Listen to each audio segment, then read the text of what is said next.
सो CBSE class 10 students, आज एक नया और बहुत इम्पॉर्टेंट चैप्टर शुरू करेंगे।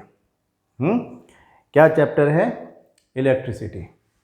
इलेक्ट्रिसिटी हमारा चैप्टर नंबर 12 है।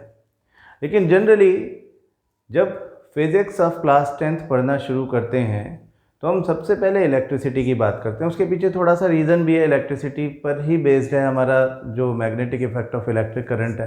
तो एक बेसिक अंडरस्टैंडिंग ऑफ इलेक्ट्रिसिटी हमको होना चाहिए। 9th क्लास में जब आप लोग पढ़ रहे थे तो ज़्यादातर लोगों का प्रॉब्लम फिज़िक्स था, और फिज़िक्स में भी ज़्यादातर लोगों का प्रॉब्लम न्यूमेरिकल था।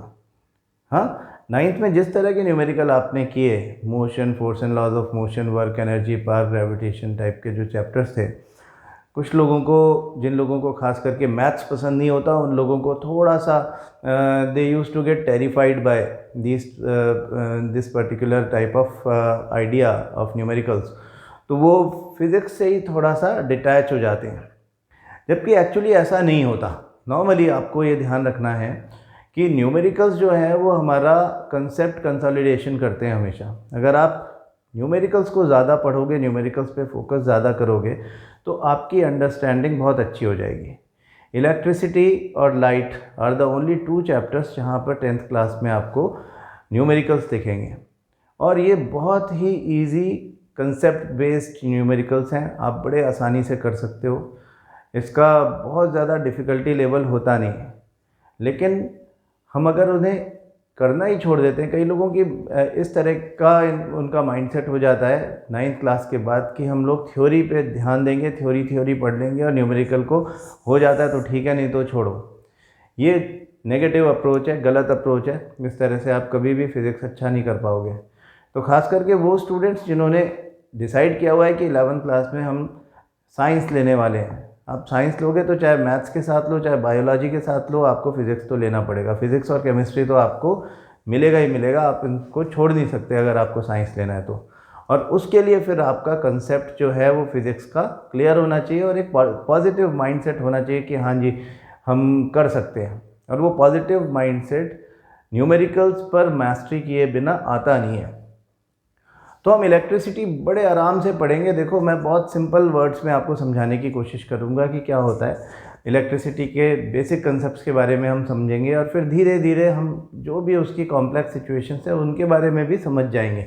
क्योंकि आप स्टेप बाय स्टेप आगे बढ़ोगे तो आपको हर चीज़ अच्छे से समझ में आ जाती है। बस एक बात का ध्यान रखना कि न्यूमेरिकल से बचने की कोशिश मत करना। इनफैक्ट न्यूमेरिकल ही ज़्यादा करना, थ्योरी तो अपने आप आ जाएगी। ऐसा कैसे होगा ये मैं आपको बताता जाऊंगा टाइम टू टाइम। तो when we start talking about electricity, first of all electricity है क्या? We can say that electricity is a form of energy. जैसे हीट होता है, जैसे लाइट होता है, वैसे ये भी एक फॉर्म ऑफ एनर्जी है। हाँ, ये फॉर्म ऑफ एनर्जी करती क्या है?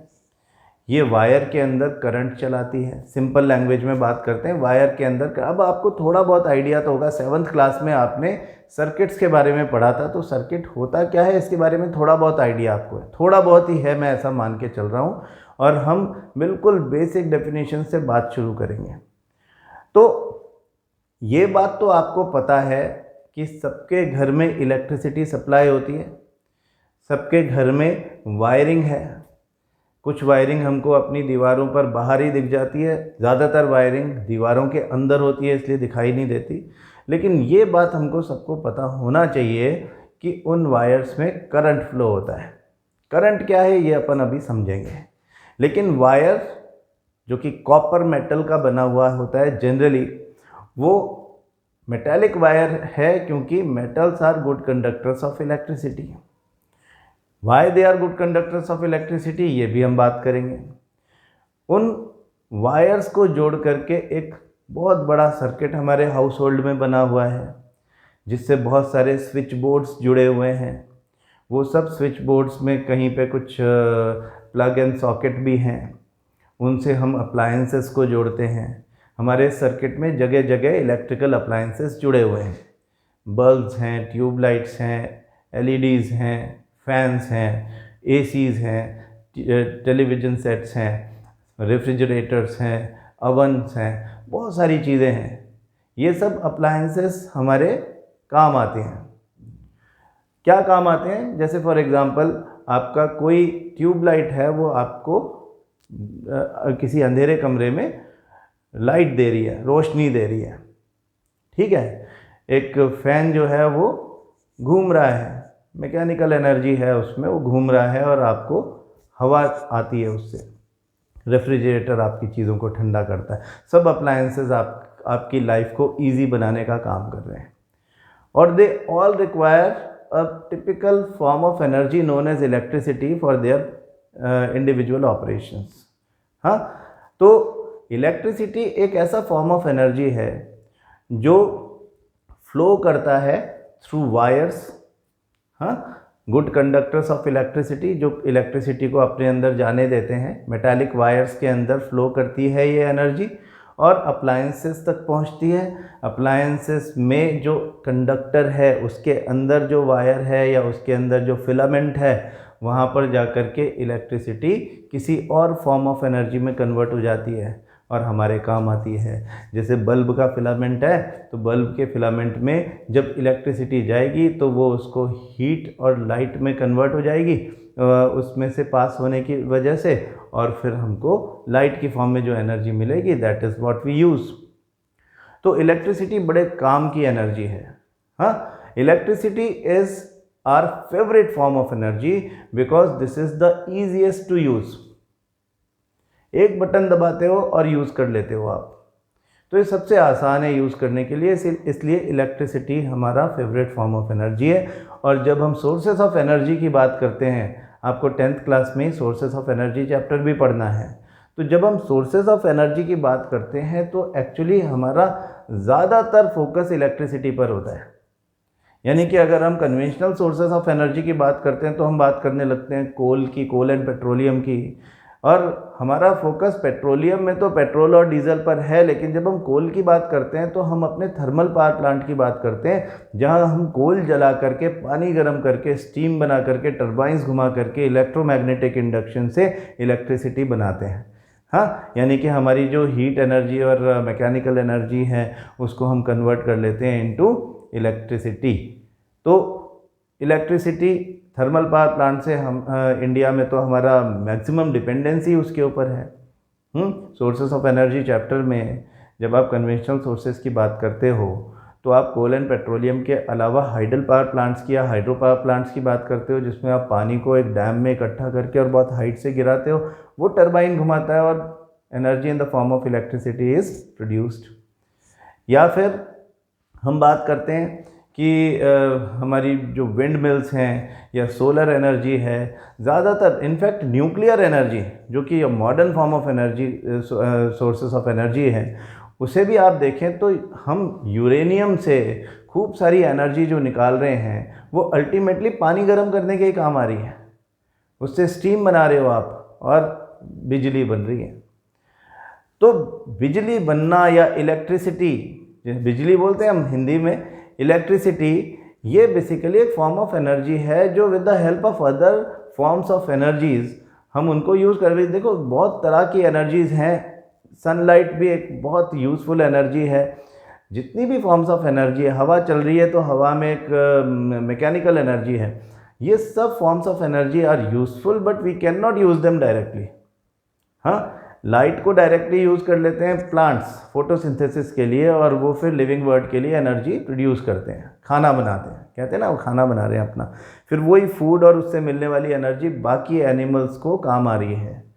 हमारे पास ऐसा कुछ नहीं है, हम ऐसा कोई सिस्टम हमारी बॉडी में नहीं है कि हम सनलाइट को डायरेक्टली यूज़ कर पाएँ, यानी कि उसको एक यूजेबल फॉर्म ऑफ एनर्जी में कन्वर्ट करना ज़रूरी है हमारे लिए, और electricity does just that.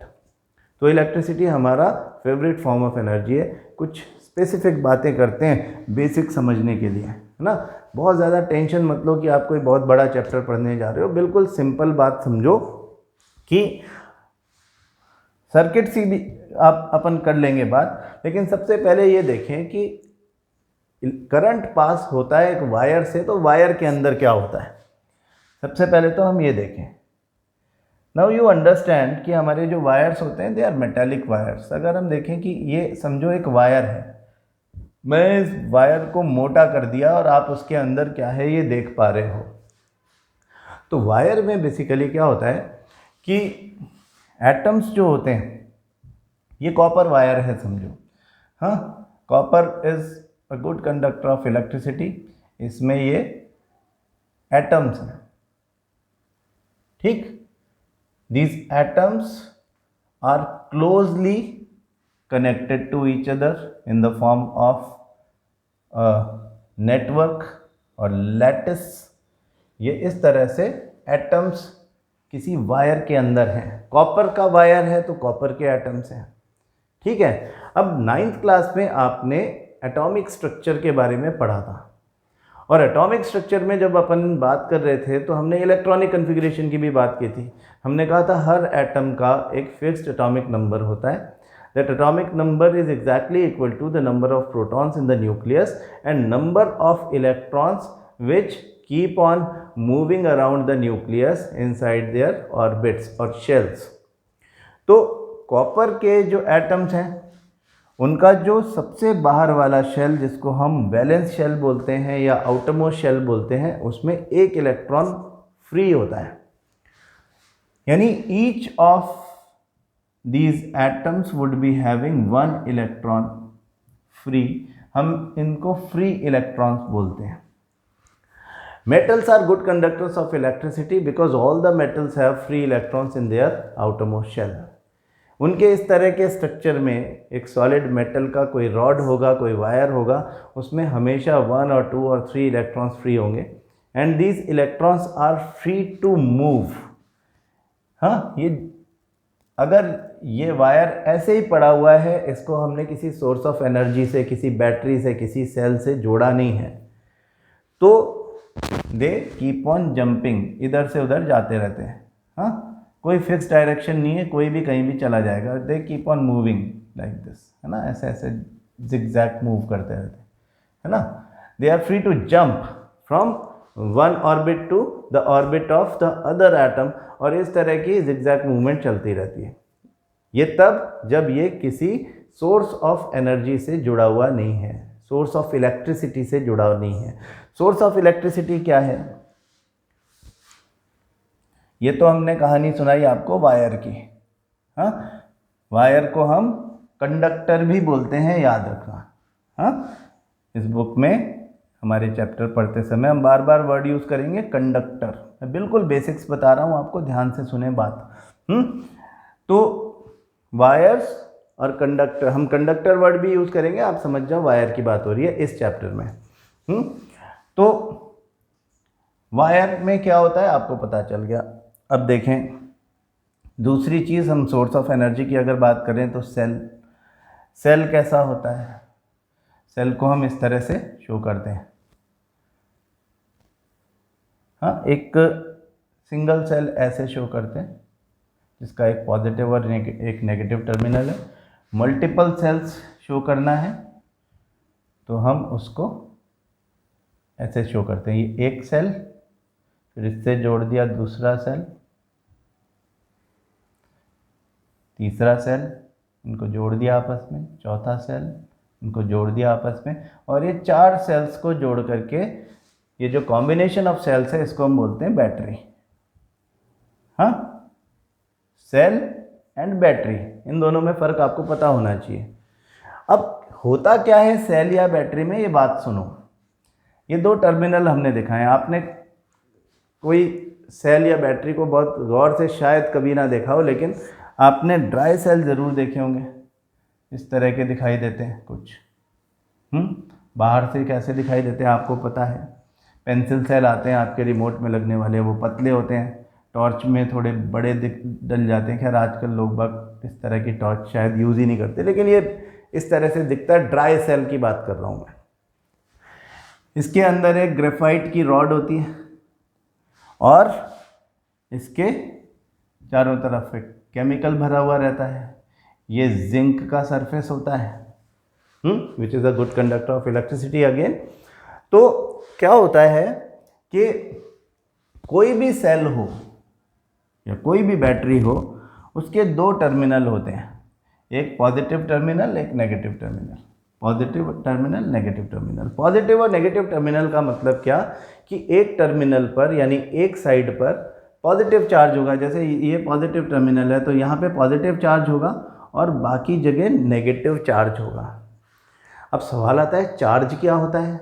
Charge होगा तो समझ रहे हैं सब लोग कि चार्ज होगा, पॉजिटिव चार्ज होता है, नेगेटिव चार्ज होता है। There are two opposite charges, they keep on attracting each other by strong electrostatic force and like charges repel each other and unlike charges keep on attracting each other, या opposite charges attract each other. इतनी कहानी सबको पता है, लेकिन अगर मैं आपसे पूछूं कि चार्ज होता क्या है तो आप बता सकते हो क्या? इस वीडियो को पॉज करो और दिमाग लगाओ, सोचो, क्या आपके पास ये आंसर है कि व्हाट इज अ चार्ज?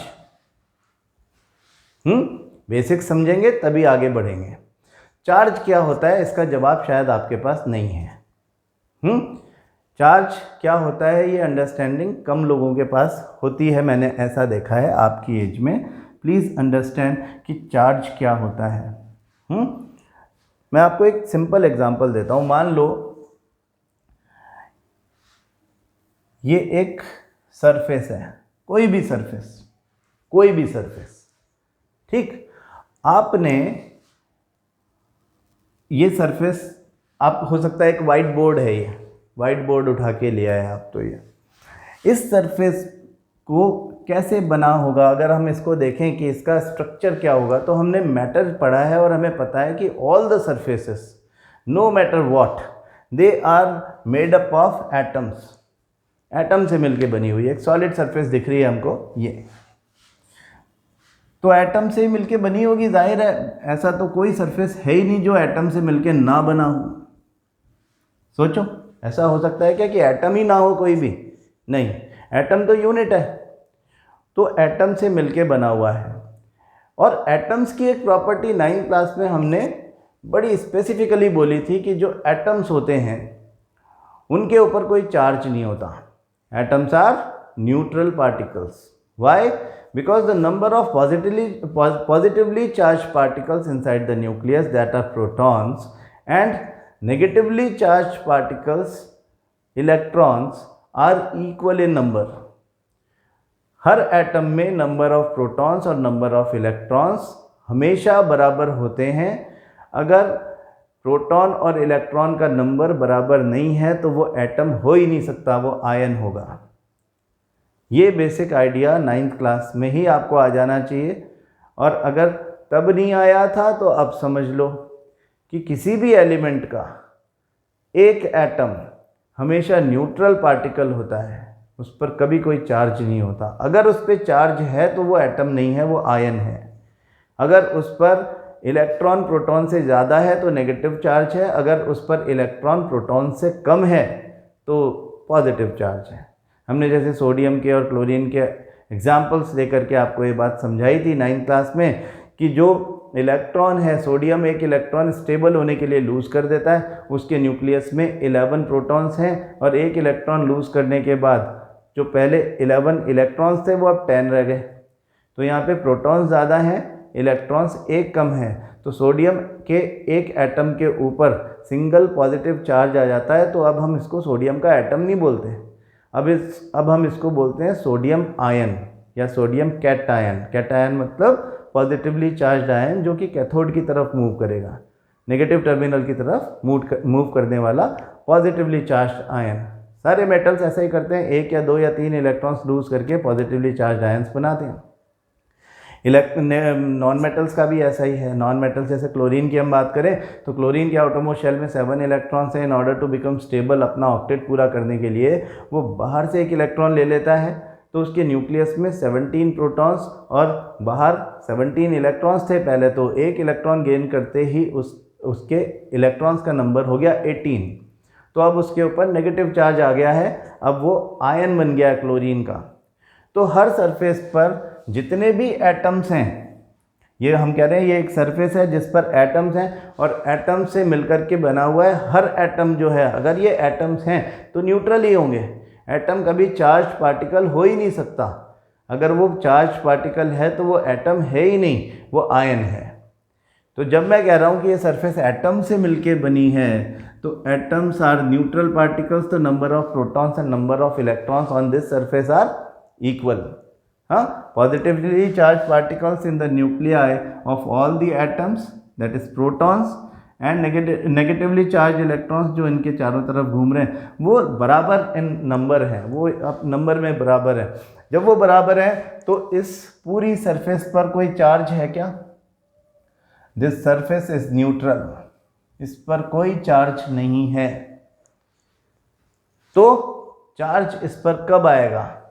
अगर कुछ इलेक्ट्रॉन्स इस पर सप्लाई कर दिए जाएं, कुछ इलेक्ट्रॉन्स इनमें आ जाएं, ये एटम्स इलेक्ट्रॉन्स को गेन कर लें समहाउ, तो नंबर ऑफ इलेक्ट्रॉन्स ज़्यादा हो जाएंगे. हाँ, या इलेक्ट्रॉन्स इसमें से निकल जाएं, एटम्स इलेक्ट्रॉन्स लूज़ कर दें, तो कुछ इलेक्ट्रॉन्स चले जाने की वजह से नंबर ऑफ प्रोटॉन्स ज़्यादा हो जाएगा, नंबर ऑफ इलेक्ट्रॉन्स कम हो जाएगा. तो जब इलेक्ट्रॉन्स रिमूव कर दिए जाते हैं तो the situation becomes deficiency of, deficiency मतलब शॉर्टेज, शॉर्टेज ऑफ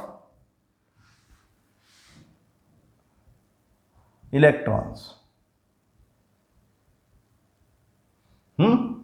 इलेक्ट्रॉन्स की शॉर्टेज या डेफिशिएंसी या प्रोटॉन्स का ज़्यादा हो जाना will result into positive charge.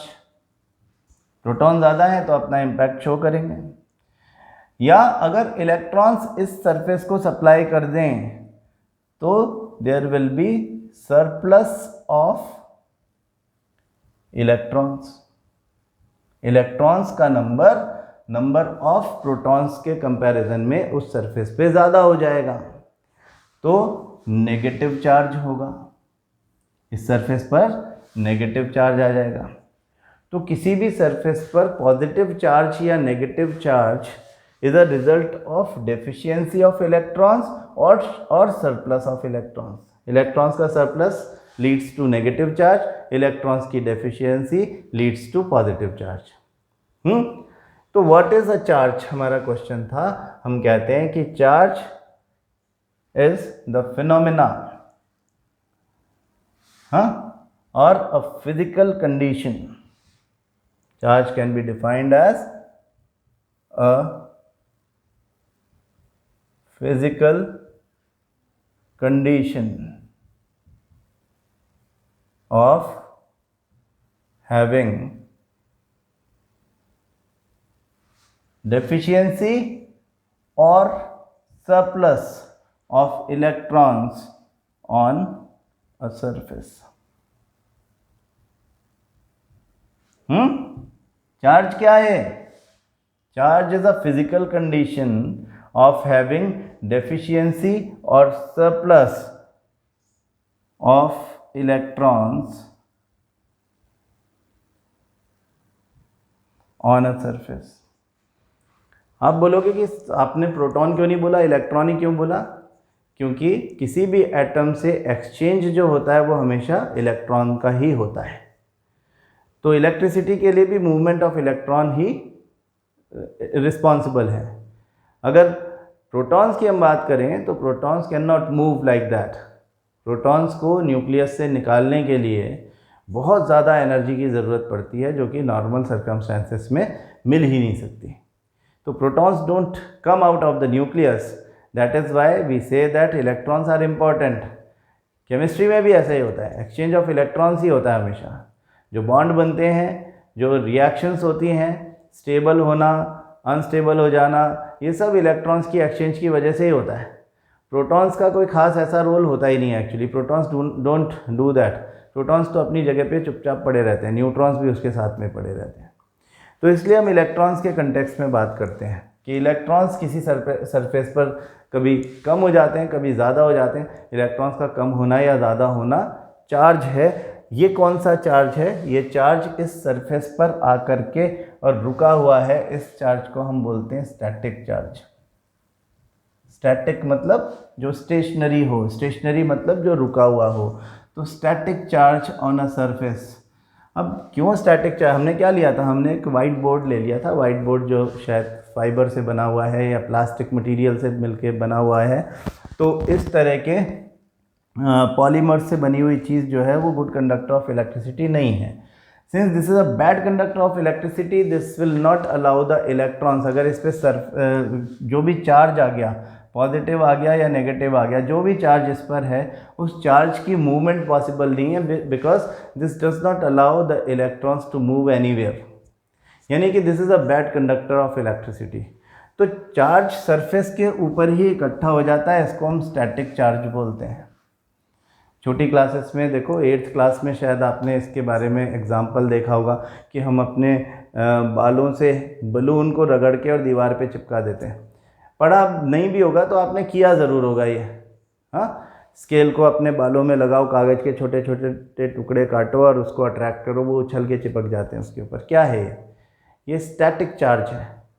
और जब वो अट्रैक्ट करता है, दो चीज़ें आपस में इस तरह से मिल जाती है तो फिर चार्ज बराबर हो जाता है। चार्ज जब बराबर हो जाता है तो हम कहते हैं डिस्चार्ज हो गया। तो ये क्यों बात कर रहे हैं हम चार्ज की, क्योंकि हम जब भी करंट की बात करेंगे तो चार्ज के मूवमेंट की बात आएगी। हमने कहा कि भाई वायर में चार्ज का मूवमेंट होगा और चार्ज के मूवमेंट के लिए हमको चाहिए एनर्जी। वो एनर्जी आएगी सोर्स ऑफ एनर्जी से। सोर्स ऑफ एनर्जी है सेल। अगर एक सेल को कई सारे सेल्स को आपस में जोड़ दिया जाए, एक ग्रुप ऑफ सेल बना दिया जाए, तो उसको हम बैटरी कहते हैं। हम कह रहे हैं कि बैटरी या सेल के दो टर्मिनल्स जो होते हैं उन पर चार्ज होता है, एक पर पॉजिटिव चार्ज, एक पर नेगेटिव चार्ज। हमने क्या बोला, चार्ज क्या है? Charge is a physical condition of having surplus और deficiency of electrons on a surface. तो ये पॉजिटिव चार्ज क्यों है और ये नेगेटिव चार्ज क्यों है? हाँ, बैटरी के दो टर्मिनल्स में एक पर पॉजिटिव चार्ज क्यों है, दूसरे पर नेगेटिव चार्ज क्यों है, ये बात समझनी है। तो ये समझें कि इनके अंदर कुछ केमिकल भरा हुआ है। बैटरी ऐसे ही थोड़ी है, बनाया गया, बाकायदा मैन्युफैक्चर होके आई है, तो मैन्युफैक्चरर ने कुछ तो करा होगा उसके साथ कि वो आपके काम आए। और वो आपके काम कैसे आएगी कि आप जिस भी अप्लायंस में, जिस भी चीज़ में उसको, जिस भी वायर के साथ आप यूज़ करोगे, वो उस वायर में करंट पास करने के लिए हेल्प करेगी। तो करंट क्या होता है ये हम बात करेंगे, लेकिन पहले ये समझें कि what is inside a battery और अ सेल। हर सेल के अंदर एक केमिकल भरा हुआ है बिटवीन द टू टर्मिनल्स। उस केमिकल में केमिकल रिएक्शन हो रही है, मतलब एक केमिकल मिक्सचर भरा हुआ है। उस केमिकल मिक्सचर में जब केमिकल रिएक्शन होती है तो as a result of that chemical reaction electrons एक तरफ से निकलकर दूसरी तरफ मूव कर जाते हैं। हाँ, एक टर्मिनल से निकल के दूसरे टर्मिनल पे मूव कर जाते हैं। जिस टर्मिनल से निकल गए वहाँ पे हो गई शॉर्टेज या डेफिशिएंसी ऑफ इलेक्ट्रॉन्स और उस पर पॉजिटिव चार्ज आ जाएगा। जहाँ पर सरप्लस ऑफ इलेक्ट्रॉन्स हो गया वहाँ पर नेगेटिव चार्ज आ जाएगा।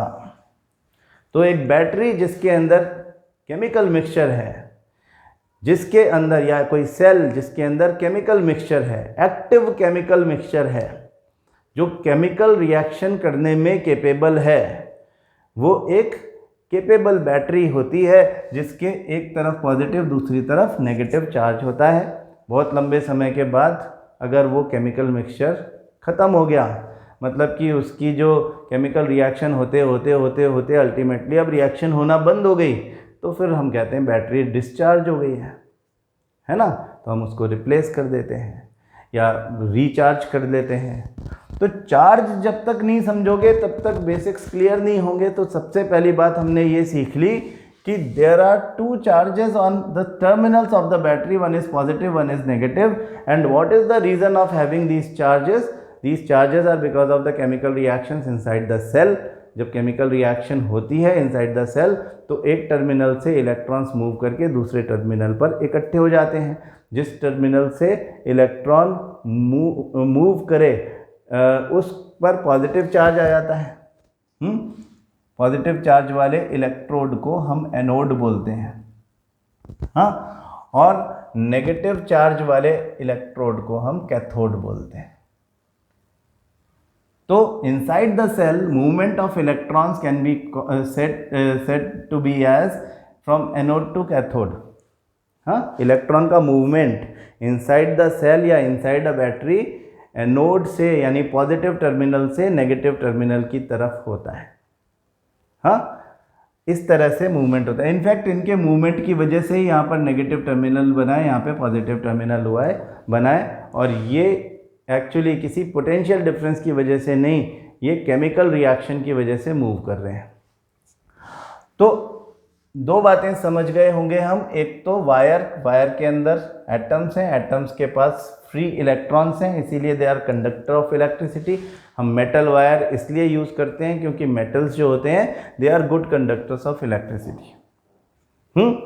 उनको यूज़ करना भी कन्वीनियंट है। आप बोलोगे कि सर एक ग्रेफाइट भी चीज़ होती है, वो तो नॉन मेटल है, वो तो कार्बन का एक कैलोट्रॉप है, कार्बन का एक फॉर्म है, हम ग्रेफाइट का वायर क्यों नहीं बना लेते, वो भी तो गुड कंडक्टर ऑफ इलेक्ट्रिसिटी है। एक्सेप्शन था ना नॉन मेटल्स का, हम फिर से पढ़ेंगे मेटल नॉन मेटल चैप्टर में।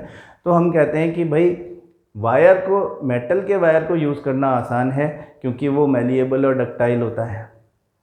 डक्टाइल है तो we can draw them into long wires, और उनका उनमें फ्लेक्सिबिलिटी भी होती है, मतलब वो मोड़े जा सकते हैं।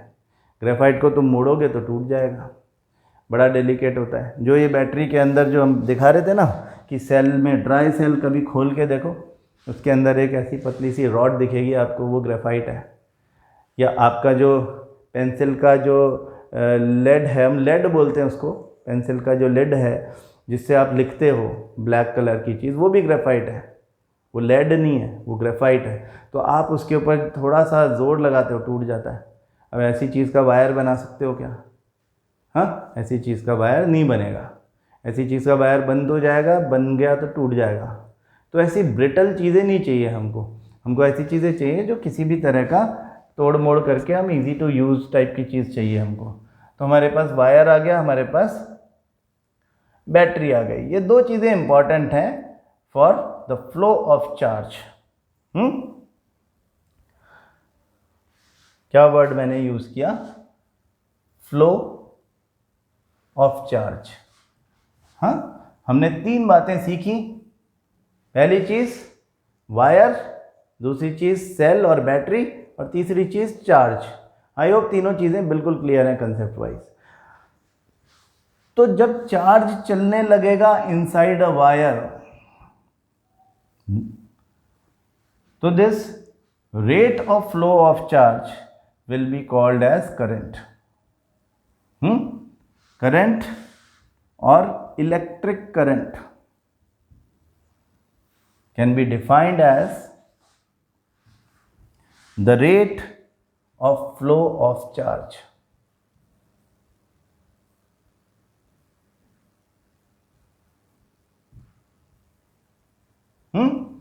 चार्ज मूव कर सकता है with the help of charge particles. Charge particle का एग्जाम्पल प्रोटॉन्स, इलेक्ट्रॉन्स।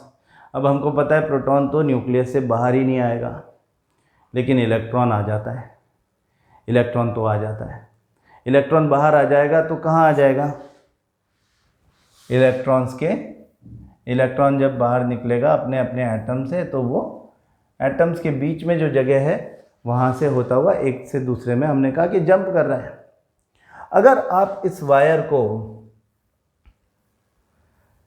किसी सेल से कनेक्ट कर देते हो या बैटरी से कनेक्ट कर देते हो, हाँ, ये हमारा वायर था, हमने उस वायर को एक सेल से कनेक्ट कर दिया। एक ही सेल लगा रहा हूँ मैं इसमें, अकेला सेल है, 1.5 वोल्ट का एक सेल है। ये वोल्ट क्या होता है ये बाद में बात करेंगे, है ना। आपको पता तो है ही, वोल्ट कहते हैं हम इसको, यूनिट वोल्ट है। तो वायर को अगर आप इस तरह से कनेक्ट कर दोगे to the two terminals of a cell, तो वायर का एक एंड यहां पर सरप्लस ऑफ इलेक्ट्रॉन्स हो जाएगा, दूसरे टर्मिनल पर शॉर्टेज और डेफिशिएंसी ऑफ इलेक्ट्रॉन हो जाएगा। हो जाएगा कि नहीं? जब तक वायर किसी बैटरी से जुड़ा हुआ नहीं था तब तक तो वो बिल्कुल उनमें कोई करंट पास नहीं हो रहा था, लेकिन अब उसमें डेफिशिएंसी ऑफ इलेक्ट्रॉन एक तरफ और दूसरे एंड पर वायर, पहले सीधा वायर था उस पर एक तरफ दोनों तरफ नंबर ऑफ इलेक्ट्रॉन्स बराबर थे, अब एक तरफ सरप्लस हो गया, दूसरी तरफ शॉर्टेज हो गई, डेफिशिएंसी हो गई इलेक्ट्रॉन की। तो क्या होगा कि ये इलेक्ट्रॉन्स जैसे ही आप इसको ऐड करोगे ये इलेक्ट्रॉन सरप्लस से डेफिशिएंसी की तरफ मूव कर जाएंगे, and this flow of electrons from negative terminal to positive terminal is known as current. हालांकि हम इसको इलेक्ट्रॉनिक करंट बोलते हैं क्योंकि ये इलेक्ट्रॉन्स का मूवमेंट है, ठीक है ना, ये मूवमेंट तो इलेक्ट्रॉन्स का है। अब चार्ज और करंट ये दोनों ही फिजिकल क्वांटिटीज़ हैं। हमने 9th क्लास में पढ़ा था कि physical quantities are those quantities which can be measured, जिनको मेज़र किया जाए, जिनको मेज़र किया जा सके या जिनको नापा जा सके। जैसे आप अपनी हाइट नाप लेते हो, आप अपना वेट मेज़र करते हो वेइंग मशीन से, हाँ, तो ये फिजिकल क्वांटिटीज़ हैं। चार्ज को हम बोलते हैं Q। Charge is denoted by the symbol Q, और इसका जो यूनिट होता है SI यूनिट वो होता है कूलॉम्ब, जिसको हम जनरली केवल C से डिनोट करते हैं, हाँ, कूलॉम्ब। टाइम आप जानते हो, time is T, SI unit is second.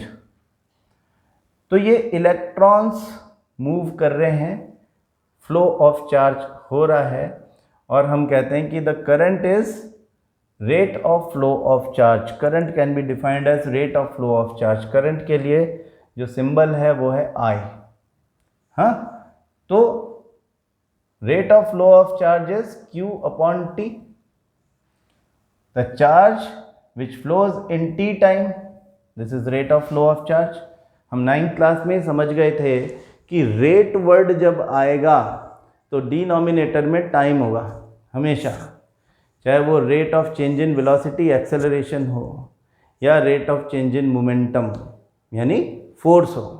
हमने फोर्स और एक्सेलरेशन जब सीखा तो हमने रेट की बात की, और वैसे यहाँ पे हम कह रहे हैं rate of flow of charge. तो current is equal to the charge which flows in a certain time T across a circuit. किसी सर्किट में जितना चार्ज किसी गिवन टाइम में फ्लो करता है वो Q अपॉन T ही करंट है। करंट की यूनिट क्या है? Coulomb upon second. Simple, charge की जगह हम कूलॉम्ब लिख दें, टाइम की जगह हम सेकेंड लिख दें, सेकेंड को आप केवल S भी लिख सकते हो, तो C upon S। And C upon S is also called as A, ampere. Ampere is the unit of, ये साइंटिस्ट है, हाँ, ये साइंटिस्ट के नाम पे यूनिट्स बनती हैं। कूलॉम्ब भी साइंटिस्ट का नाम है, एम्पियर भी साइंटिस्ट का नाम है, वोल्ट भी साइंटिस्ट का नाम है, हाँ। तो एम्पियर जो है उसको हम कैपिटल A से डिनोट करते हैं, A। यानी कि अगर हम कह रहे हैं कि करंट का मैग्नीट्यूड है 5 एम्पियर तो हम लिखते हैं I equal to 5A। This is how we express current.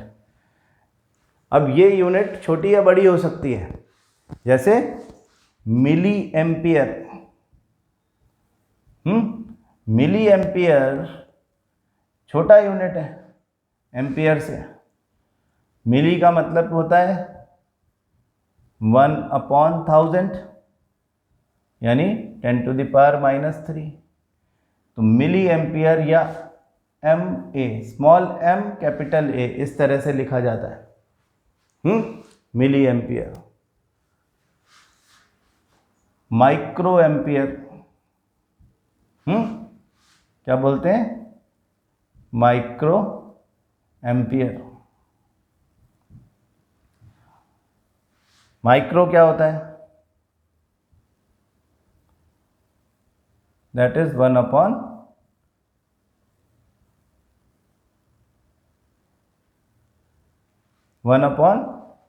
Million या 10⁻⁻⁶। This is a number. हाँ, milli, micro, they are actually the numbers. हमेशा ध्यान रखना, यहाँ पे एक माइनस साइन के साथ में 3 की टेबल चल रही है। मिली, माइक्रो, नैनो, पीको। नैनो तो आपने 9th क्लास में पढ़ा भी है। नैनो 1/1 के आगे 90, मतलब 10⁻⁹ पढ़ा था ना, नैनोमीटर। और पीको होता है, पीको इज 1/1 के आगे 12 0, मतलब 10⁻⁻12। हाँ, milli, micro, nano, pico, these are the numbers in negative. तो एम्पियर जो हमारा ऐसा यूनिट है, वो कभी कभी आपको मिली एम्पियर और माइक्रो एम्पियर नाम से लिखा हुआ भी आ सकता है। आपको पहले उसे एम्पियर में कन्वर्ट करना होगा इन न्यूमेरिकल, अदरवाइज प्रॉब्लम होगा। डायरेक्ट अपन उसको एम्पियर की तरह से यूज़ नहीं कर सकते। आपने 9th क्लास में अब इतने न्यूमेरिकल कर लिए कि आप ये बेसिक अंडरस्टैंडिंग आपको होना चाहिए। तो 1 एम्पियर, हाँ, हमने क्या लिखा कि जो करंट है that is Q/T, rate of flow of energy, rate of flow of charge, that is Q/T, और ampere is equal to coulomb second. तो क्वेश्चन पूछा जाता है हमसे कि define 1 ampere. 1 ampere equal to 1 coulomb second, ऐसा बोल सकते हैं। क्या कि 1 ampere is the amount of electric current passes through a conductor when 1 coulomb charge transfers in a unit time, or 1 coulomb charge passes through it in 1 second। हाँ, 1 ampere वो amount of current है, इस formula से definition आ रही है, देखो 1 ampere वो amount of current है जो किसी सर्किट से, किसी वायर से, किसी कंडक्टर से पास होता है जब 1 कूलॉम्ब ऑफ चार्ज 1 सेकंड में पास हो रहा हो। This is how we define 1 ampere. This is an important 1 mark question, इसको मार्क कर लें। बिल्कुल बेसिक्स की हमने आज बात की। क्या बात की? हमने कहा नंबर 1 कि जब हम इलेक्ट्रिसिटी की बात करते हैं, हमने कहा electricity is a form of energy, जो कि अलग अलग फॉर्म्स ऑफ एनर्जी में कन्वर्ट हो जाएगी। लेकिन इलेक्ट्रिसिटी बेसिकली काम क्या करती है? वो वायर के अंदर, कंडक्टर के अंदर इलेक्ट्रॉन्स को मूव करने का काम करती है। तो अब हमको ये बात समझ में आ जाना चाहिए कि दिस एनर्जी और which is called electricity is responsible for the flow of charge across a circuit. किसी वायर में से फ्लो ऑफ इलेक्ट्रॉन्स या फ्लो ऑफ चार्ज के लिए रिस्पॉन्सिबल है इलेक्ट्रिसिटी। तो इलेक्ट्रिसिटी इज नॉट करंट। हाँ, electricity is not current, current pass नहीं हो रहा है। हाँ, तो ये मत बोलो कि इलेक्ट्रिसिटी वर्ड जो है वो एनर्जी है। सही बात है कि इलेक्ट्रिसिटी पास होती है, लेकिन जब हम फ्लो ऑफ चार्ज की या फ्लो ऑफ इलेक्ट्रॉन्स की या rate of flow of charge की बात करते हैं तो हम करंट की बात करते हैं। हाँ, तो आप बहुत बेसिक समझो कि वायर के अंदर एटम्स हैं, एटम्स के पास फ्री इलेक्ट्रॉन्स हैं, इस वजह से वो गुड कंडक्टर ऑफ इलेक्ट्रिसिटी है। और फिर जब वो इलेक्ट्रॉन्स भागेंगे एक जगह से दूसरी जगह, तो इसका मतलब उसमें करंट आ रहा है। क्यों भागेंगे? क्योंकि आपने उसको एक सोर्स ऑफ एनर्जी से, एक सेल से या एक बैटरी से जोड़ दिया है। उस बैटरी के दोनों टर्मिनल्स के बीच में अनइवन नंबर ऑफ इलेक्ट्रॉन था, एक तरफ इलेक्ट्रॉन ज़्यादा थे, एक तरफ कम थे। तो जो ज़्यादा इलेक्ट्रॉन वाला टर्मिनल यानी नेगेटिव टर्मिनल है, उससे जुड़ा हुआ वायर का जो एंड है उस पर सरप्लस ऑफ इलेक्ट्रॉन होता है, दूसरे वाले एंड पर शॉर्टेज या डेफिशिएंसी ऑफ इलेक्ट्रॉन होता है, and electrons start moving from high surplus of electrons to the deficiency of electron end. तो इस तरह से वायर में इलेक्ट्रॉन्स की मूवमेंट होती है। कल की क्लास में इसके और कुछ एप्लीकेशंस की बात करेंगे, सर्किट की बात करेंगे। बेसिकली हम उस सर्किट कैसे बनता है जो 7th क्लास में हमने बनाया था, उस सर्किट को देखने की कोशिश करेंगे। हाँ, और फिर देखेंगे कि किस तरह से इलेक्ट्रॉन फ्लो करता है इनसाइड द सर्किट। हाँ, आई एम श्योर आप लोगों ने बुक पढ़ना शुरू किया होगा। Chapter number 12 electricity, electric current and circuit के बारे में हमने आज बात की है। तो आप चेक करो कि इसमें क्या लिखा हुआ है। हाँ, फर्स्ट सेकंड पेजेस अगर आपने अब तक नहीं पढ़े, मैंने आपको रात को मैसेज भेजा था कि इसे पढ़ लो। अगर आपने अब तक नहीं पढ़ा है तो आप पढ़ लो। और कोई बात समझ में नहीं आए तो पूछो कि ये लिखा हुआ है, हमको इसका मतलब समझ में नहीं आया। ठीक है, तो बहुत इंपॉर्टेंट चैप्टर है, स्टेप बाय स्टेप बहुत ध्यान से पढ़ना है। इस चैप्टर को जितना एंजॉय करोगे उतना ज़्यादा फिज़िक्स आपके लिए इजी होती जाएगी। ये अच्छा समझ में आएगा तो magnetic effect of electric current में भी थोड़ा आपको सपोर्ट मिलने वाला है। ठीक है, तो कल बात करते हैं। Thank you so much.